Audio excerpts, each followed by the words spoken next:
Bunso ng isang kabunso din para tulungan natin mga kabunso. And this time mga kabunso, gabing-gabi na at dito muna ako sa may ilaw para makita nyo ako mga kabunso. Ayan, papunta na kami mga kabunso. Sige lang mga kasama ko, una na kayo. Hindi, yung mga kasama ko mga kabunso, mga kamag-anak din ni Nanay Melanie, para samahan ako doon sa tao. So syempre hindi naman tayo mahirap kausap mga kabunso.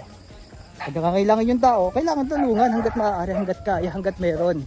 Diba? Pag hindi kaya, dun tayo. Ayan, papunta tayo. Ayan, dami nating kaaway dito. Mga asyo. Ayan, sila yung mga nakakasama, sila yung mga kasama ko ngayon. Sikat na ang araw ay sisikat na, pangarap ay tahakin na, mga balakid ay... Ayan, alam nyo, gabing-gabi na mga kabunso, pero tabi-tabi po. Pangalawang pagkakataon po ako ay dumaan na dito.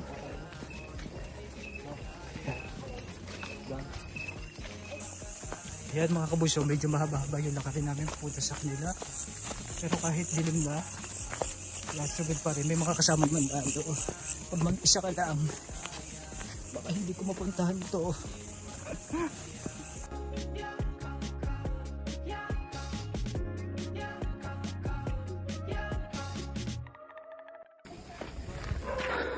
Ay mga kabunso, medyo mahaba-haba ng konti yung kakarin papunta sa kanila.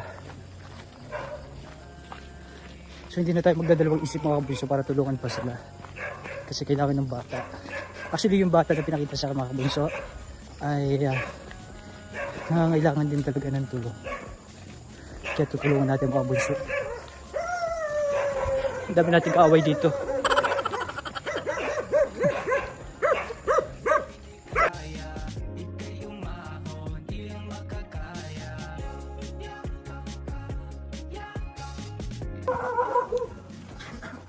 Ayun, si baby.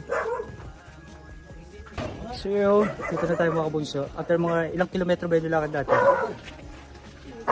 Dito na tayo kay baby.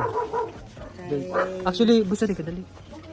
Actually mga kabunso, may lumapit lang po sa atin. Siyempre, hindi siya kamag-anak, hindi siya... Kaibigan mo ba? Yung ina. Yung ina. So nagpa-plastikan lang po yung ina at saka ito. Hindi mga kabunso. Sumapit yung kaibigan niya sa akin kasi malapit lang din naman dito mga kabunso. So lumapit siya para ilapit sa atin mga kabunso yung anak niya. Pero titingnan natin kung ano yung magagawa natin mga kabunso na tulong na may ibibigay para kay baby. Ano pangalan bunso? Boy, ano ang pangalan niya to? Rio Ben, short for Ben. Kay baby Ben. Yan, tara pasukin natin mga kabunso. Buti gising pa. May oras na po. Kabunso. Saan pa ka sa loob? Tan, tan, tan.